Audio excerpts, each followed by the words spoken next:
नमस्कार, स्वागत है आपका हॉर्नबिल टीवी में और मैं हूं आपके साथ शिखा सकलानी। बुलेटिन की शुरुआत करते हैं खबरों के साथ। ऋषिकेश में अखिल भारतीय महापौर परिषद की 117वीं कार्यकारी समिति की बैठक का सीएम धामी ने शुभारंभ किया। इस मौके पर सीएम ने देश के तमाम शहरों से पहुंचे सभी महापौरों का स्वागत किया। उन्होंने कहा कि आप सभी अपने अपने शहरों के पहले नागरिक हैं। आपके कंधों पर शहर को स्वच्छ बनाने और लोगों को हर प्रकार की सुविधा उपलब्ध कराने की जिम्मेदारी है। आगे सीएम धामी ने कहा कि प्रधानमंत्री मोदी के नेतृत्व में शहरी विकास क्षेत्र में कई कार्य किए जा रहे हैं। आज स्वच्छ भारत मिशन के जरिए देश के तमाम शहरों और कस्बों में साफ सफाई की नई कार्य संस्कृति विकसित हुई है। अमृत योजना, स्मार्ट सिटी मिशन जैसे अभियानों के जरिए लोगों को सुविधा संपन्न बनाया गया है। आगे सीएम ने कहा कि अगर देश के सभी शहर स्वच्छ होंगे तो हमारा देश स्वच्छ होगा और विकसित भारत का संकल्प तेजी से आगे बढ़ेगा। समाज के अंतिम छोर में खड़े हुए व्यक्ति तक शासन पहुंचे, सुविधाएं पहुंचे, मदद पहुंचे, उसके लिए हम काम कर रहे हैं। इसके साथ ही शहरी क्षेत्रों के गरीब परिवारों को सुलभ स्वास्थ्य सुविधाएं उपलब्ध कराने के उद्देश्य से प्रदेश में पहली बार नगर निकायों में urban health and wellness centre स्थापित किए गए हैं। हमने एक और जहां राज्य में निराश्रित गौवंशों को आश्रय प्रदान करने के उद्देश्य से आश्रय योजना भी प्रारंभ की है। वहीं स्थानीय निकायों में श्वान की बढ़ती हुई संख्या, यह भी हम सब के लिए एक बड़ी चुनौती है। उसकी रोकथाम के लिए एनिमल बर्थ कंट्रोल योजना की शुरुआत भी हमने की है।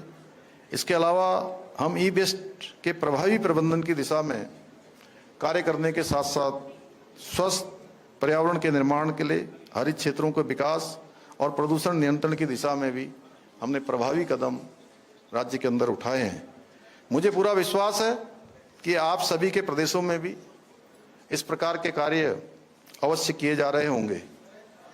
साथियों, शहर किसी भी देश की आर्थिक गतिविधियों के प्रमुख केंद्र होने के साथ साथ दुनिया के समक्ष देश की वास्तविक छवि भी प्रस्तुत करते हैं, क्योंकि जो पूरी दुनिया के अतिथि आते हैं वो हमारे शहरों को देखकर ही हमारे देश के बारे में अनुमान करते हैं कि ये देश कैसे होंगे। यदि हमारे शहर सुव्यवस्थित, स्वच्छ, सुरक्षित और विकसित होंगे तो निश्चित रूप से भारत की छवि भी एक समृद्ध, एक सशक्त और अग्रणी राष्ट्र के रूप में पूरी दुनिया के सामने स्थापित होगी। साथियों, आज आप जिस जिम्मेदारी पर है, जो दायित्व आप सबके पास है, उस दायित्व पर आपसे पहले भी कई लोग रहे होंगे ना। ये तो चलता आ रहा है। अब जो है हमारी रेणु जी जैसे लोग तो कम ही होंगे कि जो लगातार महापौर पर महापौर बने जा रहे हैं। तो आपसे पहले भी बहुत सारे लोग इस जिम्मेदारी पर काम कर चुके होंगे। लेकिन ऐसे कितने महापौर हैं जिन्हें जनता आज भी याद करती है। ये ऐसी मैं आप सबके बीच में आया तो मुझे लगा कि ये छोटा सा प्रश्न मेरे मन में आ रहा था कि मैं कोई आपको यहाँ लेक्चर देने के लिए नहीं आया हूँ।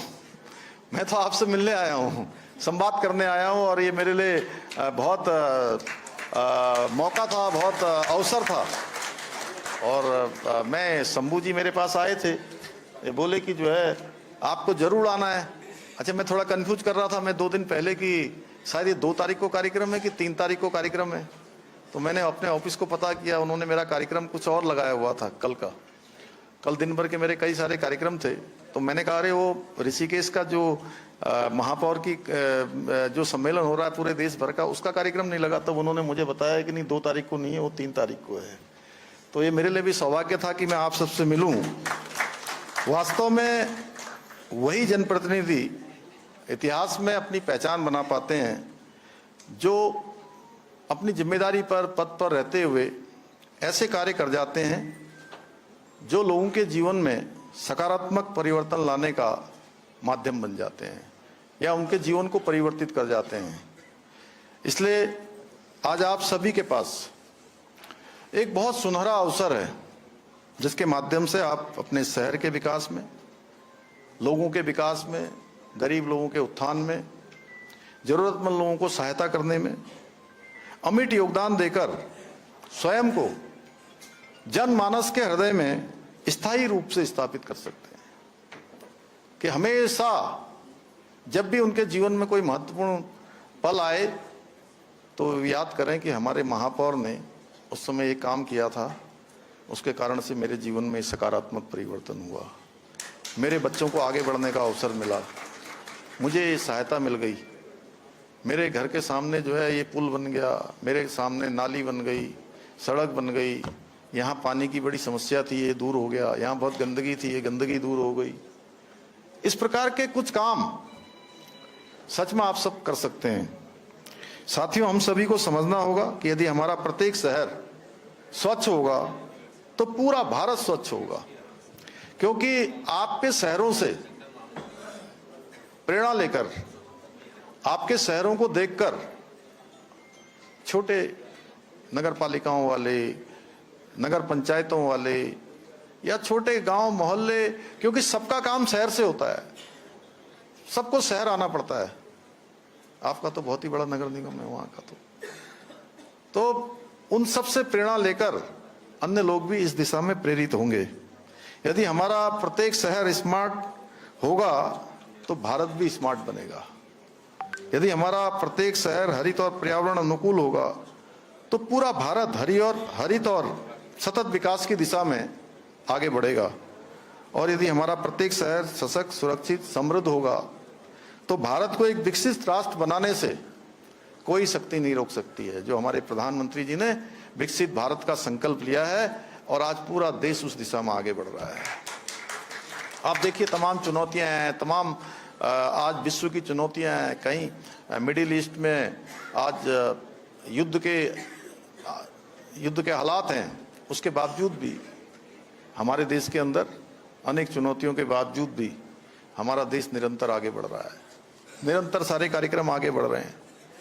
साथियों, यदि आप सभी ठान लें कि मैं अपने शहर को देश का सर्वश्रेष्ठ शहर बनाऊंगा तो निश्चित रूप से भारत का प्रत्येक शहर विकास की नई ऊंचाइयों को छुएगा। साथियों, इस बड़े परिवर्तन के सबसे महत्वपूर्ण वाहक आप लोग हैं और मुझे पूरा विश्वास है कि आप सभी अपने अपने शहरों को स्वच्छ, सुरक्षित, हरित, सुव्यवस्थित और आधुनिक बनाने के लिए विकल्प रहित संकल्प के साथ निरंतर कार्य करते रहेंगे। आपके प्रयास न केवल आपके शहरों और राज्यों के विकास को नई गति देंगे, बल्कि विकसित भारत के निर्माण में भी अपना योगदान देंगे, महत्वपूर्ण योगदान देंगे। इन्हीं शब्दों के साथ आप सभी का मैं एक बार फिर से देवभूमि उत्तराखंड आगमन पर आप सबका मैं अभिनंदन करता हूं, आप सबका मैं स्वागत करता हूं और आप सबको मैं शुभकामनाएं देते हुए कि देवभूमि का आशीर्वाद आप सबके साथ बना रहे और यहाँ से एक नई ऊर्जा लेकर आप जाएं और दुगने जोश के साथ, दुगने उत्साह के साथ, दुगनी ऊर्जा के साथ अपने अपने कर्म क्षेत्र पर कर्मरति बने। यही मेरी शुभकामनाएं। आप सबका बहुत बहुत धन्यवाद। सीबीएसई परीक्षा में कॉपी जांच में गड़बड़ी और सीयूईटी परीक्षा में कथित अनियमितताओं को लेकर कांग्रेस लगातार केंद्र सरकार पर सवाल उठा रही है। कांग्रेस का आरोप है कि सरकार शिक्षा व्यवस्था को संभालने में विफल रही है और छात्रों के भविष्य के साथ खिलवाड़ हो रहा है। वहीं राज्यसभा सांसद नरेश बंसल ने इन आरोपों को खारिज करते हुए कहा कि शिक्षा व्यवस्था में जो भी खामियां सामने आई हैं वो सालों पुरानी व्यवस्थाओं की देन है, जिन्हें सुधारने का काम वर्तमान सरकार कर रही है। उन्होंने कहा कि उत्तराखंड में बीजेपी सरकार ने सख्त नकल विरोधी कानून लागू कर भर्ती परीक्षाओं में पारदर्शिता सुनिश्चित की है। बंसल ने कहा कि अगर किसी परीक्षा में कोई गड़बड़ी सामने आती है तो सरकार उसे छिपाने के बजाय कार्रवाई करती है।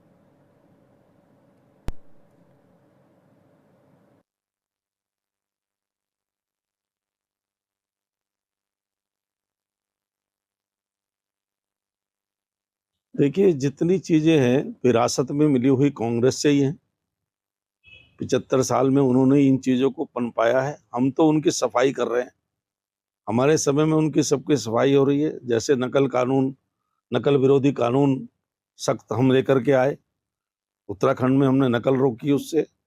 इसी प्रकार से सीबीएसई में कहीं कोई गड़बड़ी हुई है तो सबके सामने आई है। वो पहले की तरह कहीं छुपाई नहीं गई है और उस पर सरकार सकारात्मक कार्रवाई कर रही है, क्योंकि सरकार को भी चिंता है कि बच्चों का भविष्य उस पर दांव में है। तो बच्चों के भविष्य के साथ कोई खिलवाड़ ना हो, जो भी दोषी होगा उसको सजा मिलेगी।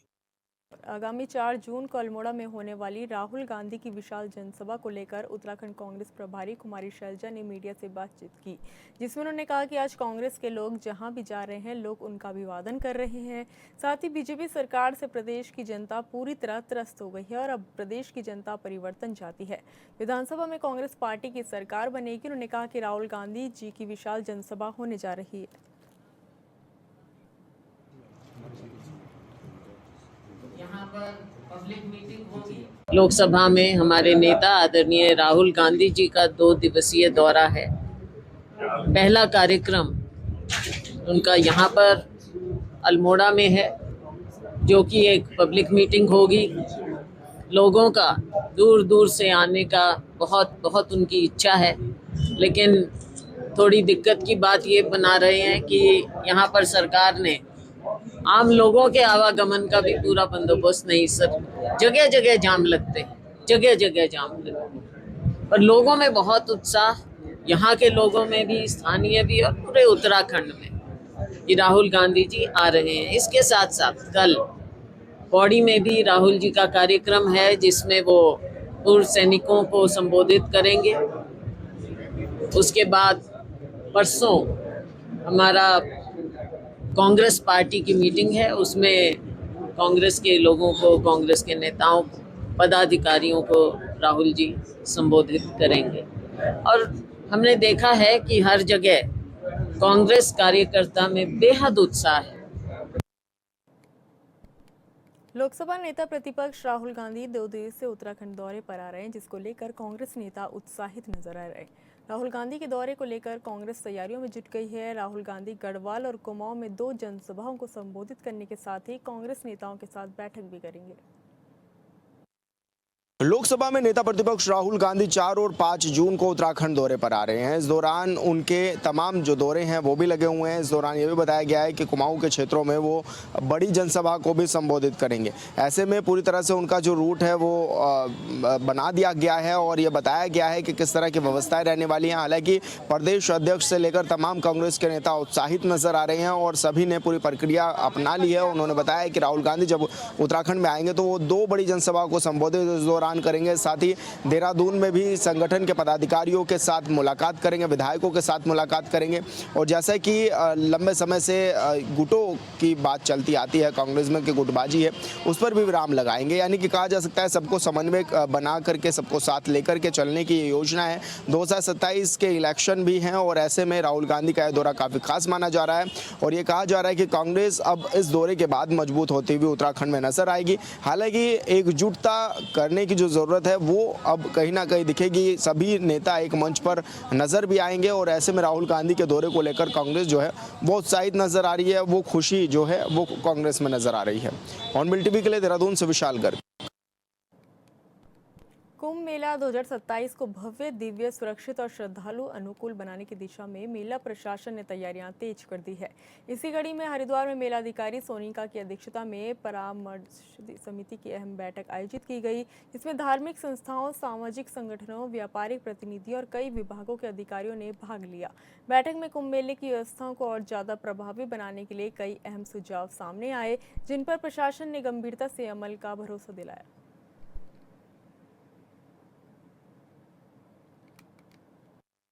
तो हमारी ये जो मीटिंग है जिसमें कि हम सभी से परामर्श लेते हैं, हमारे स्टेक होल्डर्स, सारे स्टेक होल्डर्स को बुलाया जाता है इस मीटिंग में। तो सभी को हम लोग मोर और लेस 2 या 3 महीने के अंतराल में हम सब लोग बैठते हैं और डिस्कशंस करते हैं कि जो काम चल रहे हैं वो किस तरह से उनकी प्रोग्रेस, बाकी चीज़ें बताई जाती हैं और साथ में कोई और सुझाव हो, ऑब्जर्वेशन हो, वो भी हम लोग लेते हैं। तो आज उसी पे काफ़ी अच्छा डिस्कशन हुआ कि किस तरह से ट्रैफिक मैनेजमेंट होना चाहिए, कहाँ कहाँ पार्किंग होनी चाहिए और क्या क्या कार्य होने चाहिए, सभी पे डिस्कशन। बेसिकली क्योंकि जब बहुत ज़्यादा रश हो जाता है तो कंजेशन और जो चोकिंग होती है उस पर डिस्कशन हुआ था कि किस तरह से जहाँ जहाँ अतिक्रमण है उसे हटाया जाए और किस तरह से वहाँ पे जो फ्लो है, जो मूवमेंट है, उसको और अच्छा किया जाए।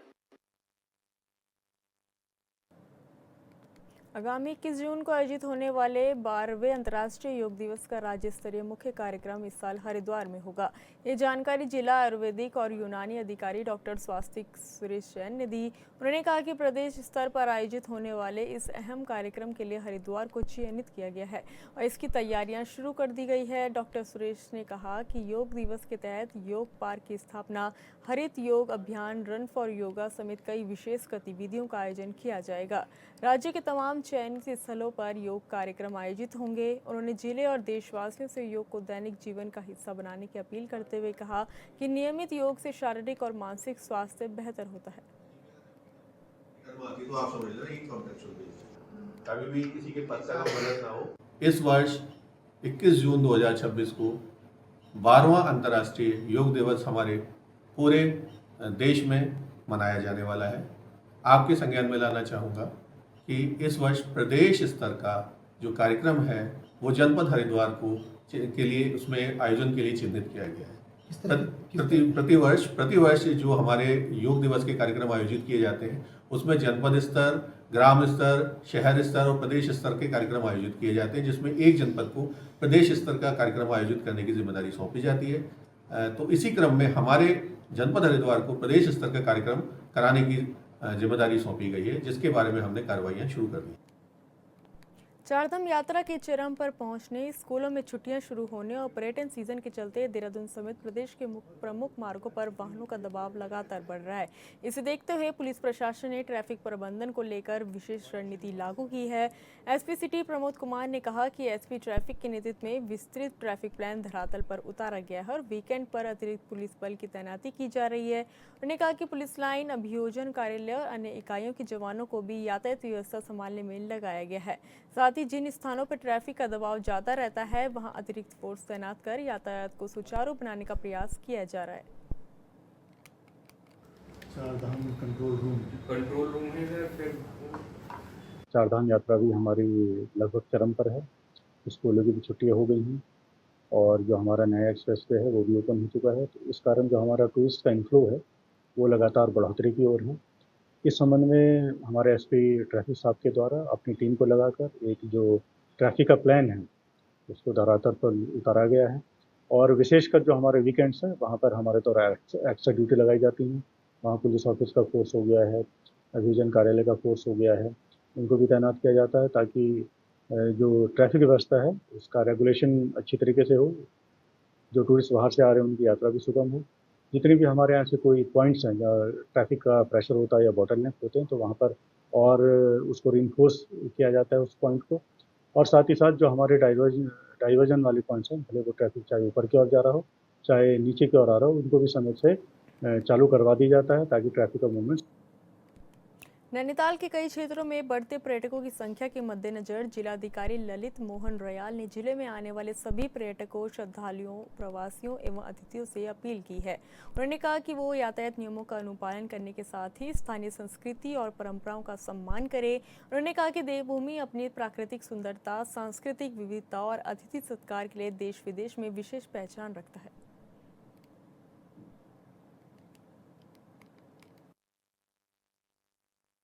पर्यटन सीजन में जो बाहर से प्रवासी अतिथि आते हैं, पर्यटक आते हैं, उन लोगों से ये आग्रह है कि वो यातायात के नियमों का पालन करें, रोड साइड पे पार्किंग न लगाएं, जो पार्किंग में या बैरियर्स पे जो चेकिंग होती है उनका यथावश्यक सहयोग करें, स्थानीय मान्यताओं, स्थानीय संस्कृति, स्थानीय रीति रिवाजों को पूरी तवज्जो दें, यहाँ की जो ग्रीनरी है, यहाँ की वाटर बॉडी है उसका सम्मान करें, उसको प्रदूषित होने से बचाएं।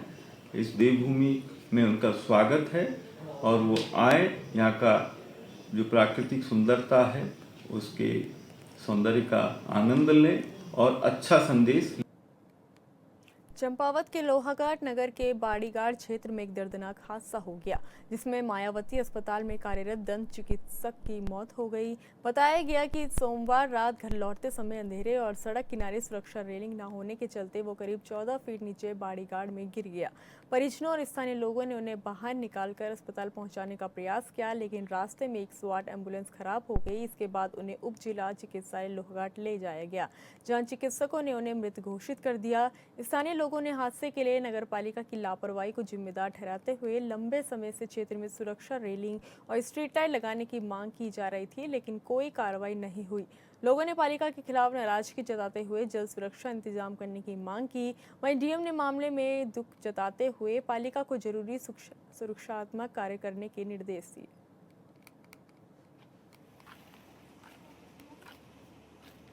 ही दुखद घटना हुई है यहाँ पर, और ये जो घटना यहाँ पर रेलिंग न होने की वजह से एक बड़ा हादसा हुआ है। इससे पहले भी इस मोहल्ले वालों ने यहाँ पर रेलिंग के लिए मांग रखी थी, नगर पालिका के को सूचित किया था कि यहाँ पर ये रेलिंग होनी चाहिए करके, और रेलिंग नहीं बन पाई। आज रेलिंग नहीं होने की वजह से एक बहुत ही बड़ा दुखद यहाँ पर ये हादसा हुआ है, और पूरा क्षेत्र हमारा जो ये मोहल्ला है पूरी शोकमल की लहर में डूबा हुआ है, और ये भविष्य में भी इस तरह की खतरे की आशंका यहाँ पर जताई जा रही है। पहले से ही यहाँ पर कई वाहन दुर्घटना होने से बचे हैं, और ये इस मोहल्ले में लाइट के लिए भी कई बार नगर पालिका में जब बाघ का आतंक हो रखा था, सामने जंगल है, और लाइट के लिए भी कई बार यहाँ पर अपनी समस्याएं बताई गई थी, लाइट भी नहीं लग पाई। और एक रास्ता ऊपर भी है बच्चों के स्कूल जाने में, वहाँ भी खतरा बना हुआ है, और लगातार खतरे की आशंका, और गार्जियन अपने बच्चों को अकेला नहीं छोड़ते हैं, और कि ये नाले का बिल्कुल खतरा बना रखा है। रेलिंग की लंबे समय से मांग चल रही है। पालिका से यही मांग करेंगे कि इस मोहल्ले में ये रेलिंग बनाई जाए, और जो ये अंधेरा रहता है रात में, लाइट की व्यवस्था। फिलहाल इस बुलेटिन में इतना ही। आप देखते रहिए हॉर्नबिल टीवी। नमस्कार।